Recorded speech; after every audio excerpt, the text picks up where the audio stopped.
Nosso site Bahia 24 Horas, TV Sapeaçu, também nosso Instagram. Nós estamos aqui com o nosso amigo Cristiano Silva. Ele é professor do município de Sapeaçu, filho da terra, e ao mesmo tempo também ele trabalha em artes, né? Ele produz artes. Como Sapeaçu tem uma lista de várias pessoas que fazem artes, cultura aqui no município. Podemos citar vários, e nosso amigo Cristiano Silva está entre esses. Perguntar a ele como foi que você, da sala de aula, como professor, que você deu aquele estalo, não, vou fazer cultura, vou fazer arte.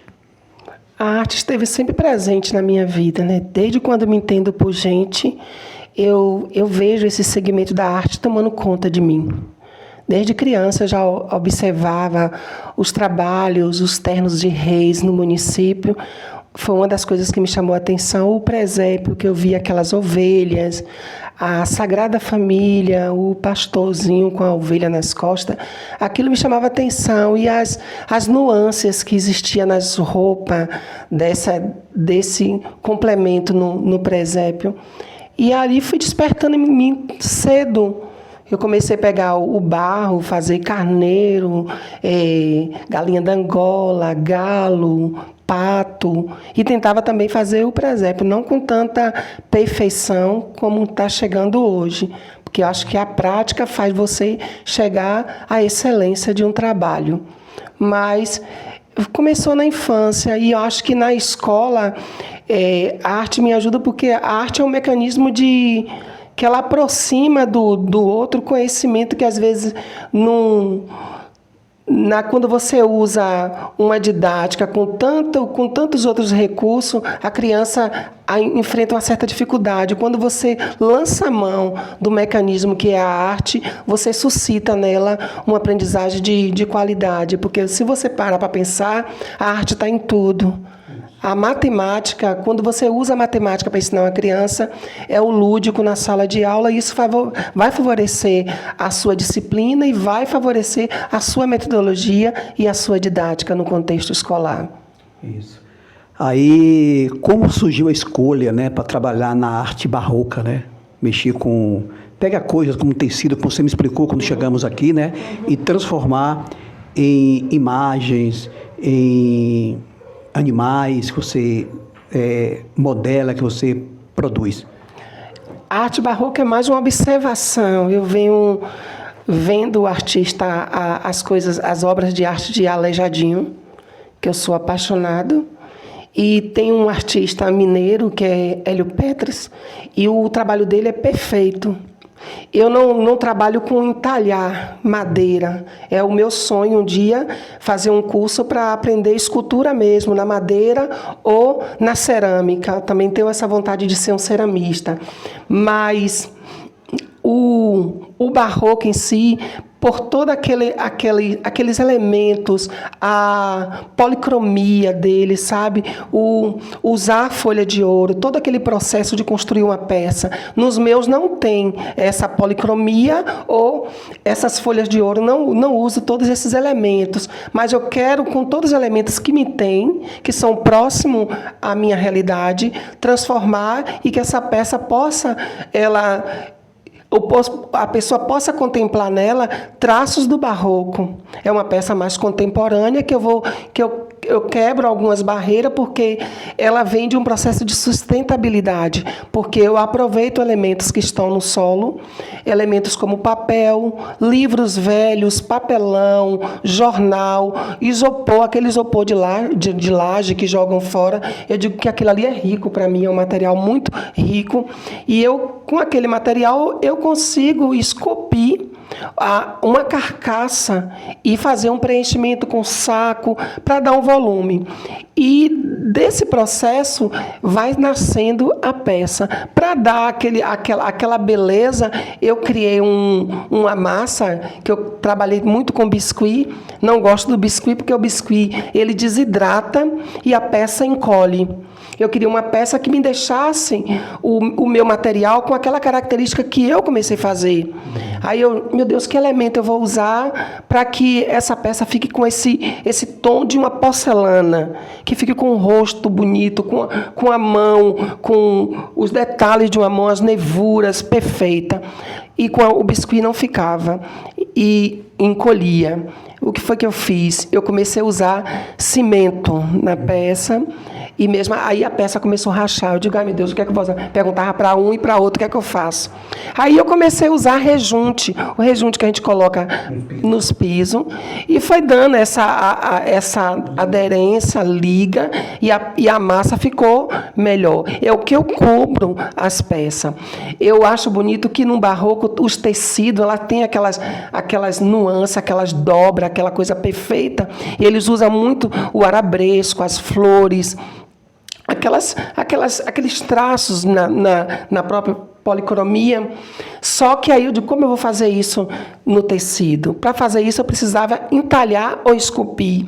Aí, pela experiência de usar o tecido velho, foi vendo uma pessoa fazer um vaso de colocar plantas com tecido. Só que eu achava o vaso meio assim. Desculpa, estou meio gripado, o nariz coçou. Os vasos ficavam sem acabamento e as dobras da roupa não ficavam legais. Aí o que foi que eu fiz? Eu tentei, fazendo com toda a paciência, molhando esse tecido, para que assim ele desse um efeito de um manto caindo, um vestido, uma túnica, um véu, e daí foi surgindo as roupas das minhas imagens sacras. Isso. Por falar nas imagens, por que a escolha por essa temática das imagens nas suas produções, nas suas artes? Justamente porque eu gosto muito do barroco, eu gosto muito de arte sacra, eu acho interessante. A arte sacra, ela traz um contexto histórico. E também eu gosto de falar um pouco de Maria, de Nossa Senhora, dessa mulher que eu vejo nas pinturas, que é uma pintura do estilo europeu, que mostra uma mulher com traços de roupas de realeza.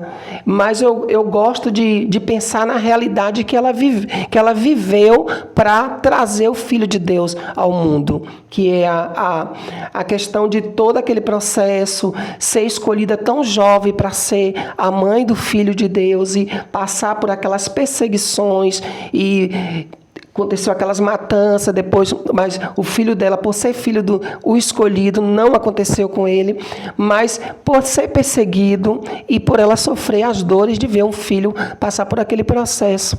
E também a imagem dele, assim, não que eu creia que ele seja dessa forma, é por eu acreditar nesse todo sofrimento que ele passou, que a gente artista não consegue retratar ou mostrar com clareza as marcas de Cristo. Eu lembro que quando eu comecei a fazer um crucificado, eu passei mal, porque eu comecei a colocar o sangue, quis fazer as aberturas no corpo e eu ficava, poxa, como alguém pode se sujeitar a tal ponto para salvar a humanidade? E a humanidade ainda esquece dele. Eu gosto também que o meu processo artístico ele seja um processo de evangelização, que as pessoas possam ser impactadas com ele e ver que não foi em vão o que ele fez. Eu penso nessa parte também. Nesse caso, nas artes, você trabalha com exposição, com vendas, com negócio também? Como é? Em relação a imagens sacras, ainda não, mas eu já fiz trabalhos artísticos do tipo topos de bolo, o biscuit, o mais comum, e às vezes as pessoas me encomendavam algumas peças, mas exposição mesmo eu nunca participei, nunca fui convidado para uma exposição, e a arte sempre é vista com desdém. O campo da arte, o pessoal vê a arte, o que é que ele faz, aquilo não é nada. Mas se você vê toda a arquitetura que se compõe uma cidade, ela existe arte nela. Sem a arte, você não estaria aqui com essa indumentária no seu corpo, não estaria com este microfone. Sem a arte, você não usaria o jornal, né, que é para falar comigo, que é um mecanismo da arte. Você não estaria com os recursos para, assim, fazer essa entrevista. Então, a arte sempre é vista como algo que fica no segundo, terceiro ou quarto plano. Ela é sempre desdenhada. Aí Ana May Barbosa, ela que é um artista, que ela fala de arte e educação, ela fala desse segmento, da importância que ela tem na construção de uma sociedade. A nossa sociedade, ela é marcada por todos os traços da arte. Isso. Vocês que estão assistindo a gente, vocês podem olhar embaixo dessa matéria algumas fotos que Cristiano mandou para a gente sobre os trabalhos dele e as artes dele. Mas nessa sexta-feira, dia 23 de agosto, um evento, uma apresentação cinematográfica, ele vai dar detalhe lá no CETEP João Lucas, não é isso? Agora, dia 23, amanhã às 7 horas, eu irei fazer o lançamento do documentário, que é uma curta-metragem, falando de como acontece a minha arte, de como surgiu, qual a importância dela na minha vida, em relação à fé, em relação ao processo terapêutico, e é de grande relevância que a nossa população possa contemplar esse projeto. Ele vem me contemplar com o Paulo Gustavo, a Lei Paulo Gustavo, que trouxe esse mecanismo para nos ajudar, e a gente tem que fechar o projeto com a apresentação de documentário, como outras pessoas estão apresentando também, e amanhã será o meu. O nosso muito obrigado pela sua participação aqui no nosso site, Instagram, Bahia 24 Horas, também na TV Sapeaçu.